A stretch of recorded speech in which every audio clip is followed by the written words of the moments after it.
যত মানুষ আছে সবাই আসলে অন্ধ, আমরা সবাই অন্ধ। আর যদি এভাবে অন্ধ থাকি, আমার ঘরে আপনার ঘরে কান্নার একেবারে বন্যা বয়ে যাবে। এ থেকে মুক্তির উপায় কি নেই? আমরা কি এমন বাংলাদেশ চেয়েছিলাম? এ ধরনের ঘটনা বাংলার ইতিহাসে প্রথম, এটা কখনো কোনোদিন ঘটেনি। আমি শুরুতে বলছিলাম না, চাঁদাবাজের জাহান্নামে স্বাগতম। এই জায়গাটা চাঁদাবাজির জাহান্নাম।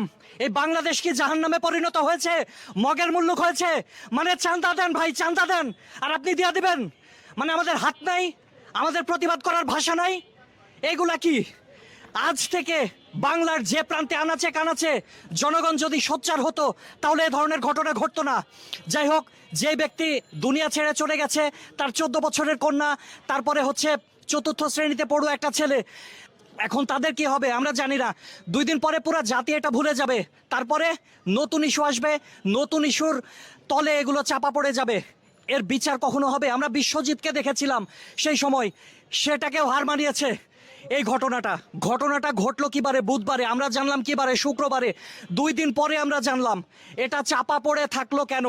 ফেসবুকে ভাইরাল হলো, তারপরে মানুষ এটা নিয়ে সোচ্চার হলো। তার আগ পর্যন্ত কেউ সোচ্চার হয়নি।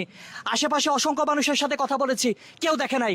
এতগুলো দোকানপাট আছে, কেউ কি দেখে নাই? প্রত্যেকে অন্ধ। তার মানে কি আমরা ভীতু, আমরা ভয় পাই? যাই হোক, এই ভয়ের রাজ্য একটা দেশ ছিল, হীরক রাজার দেশ। সেই হীরক রাজার দেশ থেকে আমরা এখন চাঁদাবাজির রাজার দেশে রূপান্তর হয়েছি। যাই হোক, এতগুলো মানুষ এভাবে যদি চলতে থাকে, তাহলে আরো একটা গণ অভ্যুত্থান মনে হয় হবে। আমরা জানি না কি হবে। বিচার চাই। কার কাছে চান বিচার? সরকারের কাছে। সরকার কি আদৌ বিচার করবে বলে মনে হয়? বলতে পারি না, এটা হলো হ্যার বক্তব্য। ব্যক্তিগত বিষয়। আপনার কি মনে হয়? বিচার এটা তো চাই, সবাই বিচার চায়।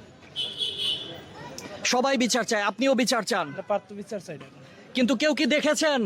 আশেপাশে ছিলেন, এখানে যে একটা দেহ পড়েছিল, কেউ দেখেছেন? ওই যে দেহটা পড়েছিল, এরকম কেউ ছিল যে আমি দেহটা দেখেছি, এরকম কেউ